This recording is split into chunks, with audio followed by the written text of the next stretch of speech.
भारत का विपक्ष ऐसा है जो सरकार के सारे गलत पॉलिसीज का समर्थन करेगा, तो वहीं अगर कोई अच्छी पॉलिसी पास की जाएगी तो 100% उसका विरोध करेगा। 17 अप्रैल को विमेन रिजर्वेशन बिल का गिरना इसका एक बहुत बड़ा उदाहरण है।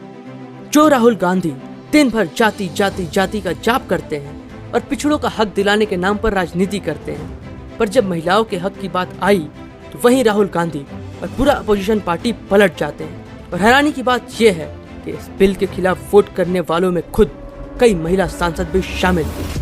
ये तो रहा एक पर्सपेक्टिव, लेकिन ये मामला जितना सिंपल दिख रहा है असल में उतना है नहीं। इसे एंटायरिटी में समझने के लिए हमें इस पूरे केस को गहराई से डिकोड करना पड़ेगा।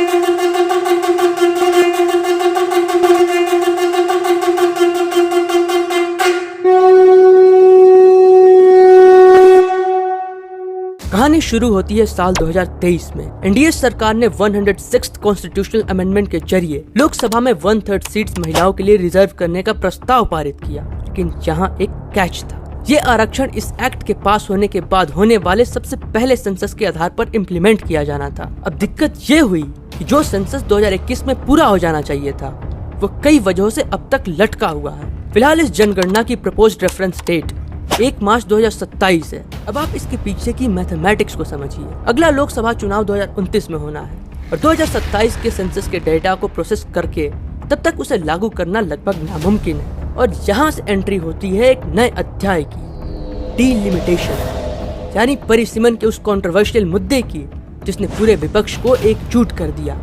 आसान भाषा में डीलिमिटेशन का मतलब है सीमा निर्धारण। हमारे देश में आबादी हर साल बढ़ती है, लेकिन संसद में आपकी आवाज यानी सांसदों की संख्या पिछले 50 सालों से वहीं की वहीं रुकी हुई है। डीलिमिटेशन वो प्रोसेस है जिसके जरिए कॉन्स्टिट्यूएंसीज की बाउंड्री को फिर से तय किया जाता है ताकि हर सांसद लगभग बराबर की आबादी को रिप्रेजेंट कर सके। संविधान के आर्टिकल 82 के मुताबिक हर सेंसस के बाद सीटों को रीएडजस्ट करना जरूरी है।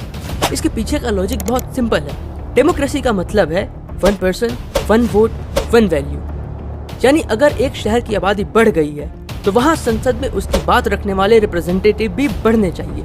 आजादी के बाद 1952, 1963 और 1973 में डीलिमिटेशन कमीशंस बनाए गए और सीटें बढ़ाई गई, लेकिन 1970 के दशक में एक बहुत बड़ा टर्निंग पॉइंट आया जिसने आज के इस कॉन्फ्लिक्ट की नींव रखी। 1976 में इमरजेंसी के दौरान इंदिरा गांधी सरकार ने महसूस किया कि जो राज्य पॉपुलेशन कंट्रोल को गंभीरता से ले रहे हैं वे लोकतंत्र में घाटे में जा रहे हैं, क्योंकि अगर आप पॉपुलेशन कंट्रोल करेंगे तो संसद में आपकी सीटें भी कम हो जाएंगी। इसी डर को दूर करने के लिए 42nd अमेंडमेंट के जरिए सीटों के बंटवारे को 1971 के डेटा पर फ्रीज कर दिया गया। सरकार का इरादा था कि राज्यों को जनसंख्या नियंत्रण के लिए सजा न मिले। बाद में वाजपेयी सरकार ने 2001 के इस फ्रीज को साल 2026 के लिए बढ़ा दिया।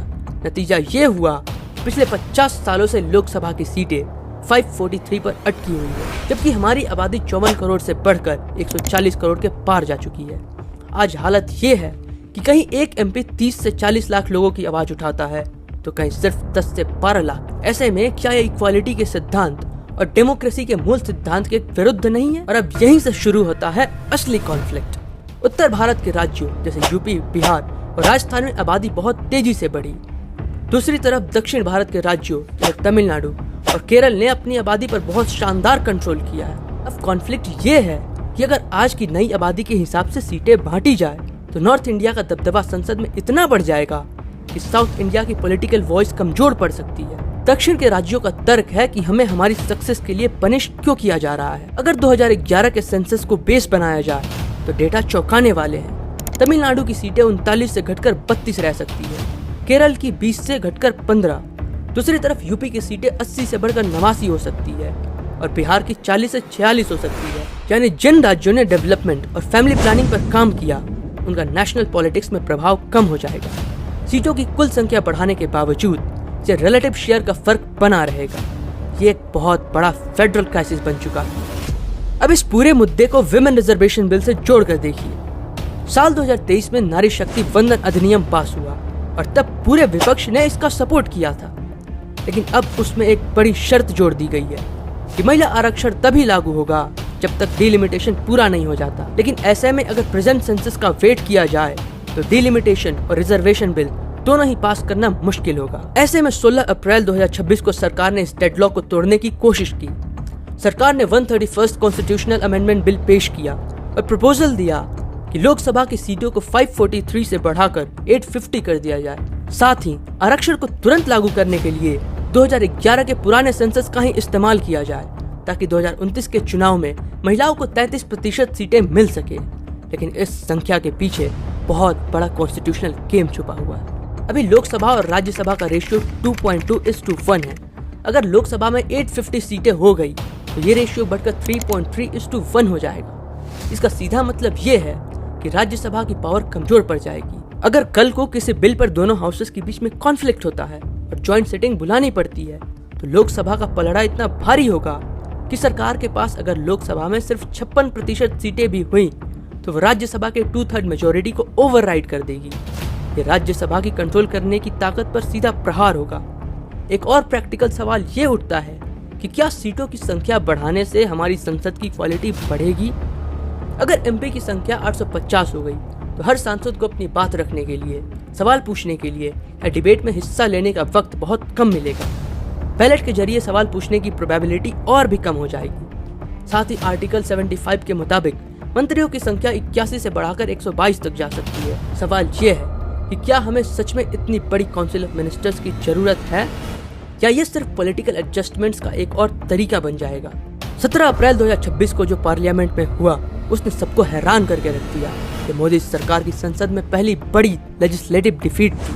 बिल को पास होने के लिए 2/3 मेजोरिटी यानी 352 वोट्स चाहिए थे, लेकिन मिले सिर्फ 298। विपक्ष ने एकजुट होकर इस बिल का विरोध किया। उनका आरोप था कि यह डीलिमिटेशन बाय स्टेल्थ है, यानी महिलाओं के नाम पर सरकार चुपचाप तरीके से नॉर्थ इंडिया की सीटें बढ़ाकर अपना डोमिनेंस बढ़ाना चाहती है। विपक्ष के गुस्से की एक बड़ी वजह यह भी थी कि इस अमेंडमेंट के बाद संसद को यह पावर मिल जाती कि वो सिंपल मेजोरिटी से ये तय कर ले कि डीलिमिटेशन कब होगा और कौन सा सेंसस इस्तेमाल किया जाएगा। अभी तक संविधान के आर्टिकल 81 और 82 में ये नियम फिक्स थे, लेकिन इस बदलाव के बाद जिस भी सरकार के पास लोकसभा में सिंपल मेजोरिटी होगा वो अपनी मर्जी से डीलिमिटेशन की टाइमिंग और डेटा चुन सकेगी। यानी लोकतंत्र के सबसे बड़े नियम अब सरकार की कन्वीनियंस पर निर्भर हो जाते हैं। परंतु हैरानी की बात यह है कि यही विपक्ष अक्सर उन पॉलिसीज पर चुप रहता है जहां उसे सच में लड़ना चाहिए, लेकिन जहां देश के भविष्य और महिलाओं के एम्पावरमेंट की बात आती है वहां ये अड़ंगा लगाकर अपनी क्रेडिबिलिटी का मजाक बना लेते हैं। ये opposition for the sake of opposition की पॉलिटिक्स है। एक तरफ आप कहते हैं कि महिलाओं को आरक्षण मिलना चाहिए और जब सरकार उसे 2029 से पहले लागू करने का रास्ता निकालती है तो आप टेक्निकलिटीज में उलझाकर उसे गिरा देते हैं। क्या ये डबल स्टैंडर्ड्स नहीं है? इस बिल के गिरने से अब 2029 में भी महिला आरक्षण लागू होना मुश्किल हो गया है। विपक्ष की ये सेलेक्टिव पॉलिटिक्स उन्हें भारी पड़ सकती है। उन्होंने साबित कर दिया है कि उनके लिए अपनी रीजनल पॉलिटिक्स और वोट बैंक देश की महिलाओं के अधिकार से कहीं ज्यादा जरूरी है। पर इस बिल का गिरना एक ऐसी तलवार है जो दोनों तरफ वार करेगी। एक तरफ भारतीय जनता पार्टी इसे एक बड़े हथियार के रूप में इस्तेमाल करेगी, ये बताने के लिए कि विपक्ष महिला विरोधी है। संसद के बाहर बीजेपी की महिला सांसदों का वो प्रोटेस्ट सिर्फ एक प्रदर्शन नहीं था, बल्कि विपक्ष की क्रेडिबिलिटी पर सीधा हमला था। दूसरी तरफ विपक्ष को लग रहा होगा कि they have tested blood for the first time, क्योंकि ये पहली बार है जब मोदी सरकार को लोकसभा में किसी बिल पर ऐसी बड़ी हार का सामना करना पड़ा है। लेकिन सवाल ये उठता है कि सरकार ये बिल इस मोड़ पर आखिर लाई ही क्यों, जब उन्हें पता था कि उनके पास कॉन्स्टिट्यूशनल अमेंडमेंट के लिए जरूरी नंबर्स नहीं है। क्या ये विपक्ष को बेनकाब करने के लिए एक सोची समझी रणनीति थी? विपक्ष को शायद लग रहा होगा कि उन्होंने फिलहाल के लिए डीलिमिटेशन को टाल दिया है, लेकिन याद रखिए जनगणना जारी है और डीलिमिटेशन तो होकर रहेगा। आज नहीं तो कल आबादी का यह सच संसद के सामने खड़ा होगा। सरकार ने भी साफ कर दिया है कि वो महिला आरक्षण को डीलिमिटेशन से डीलिंक नहीं करेगी।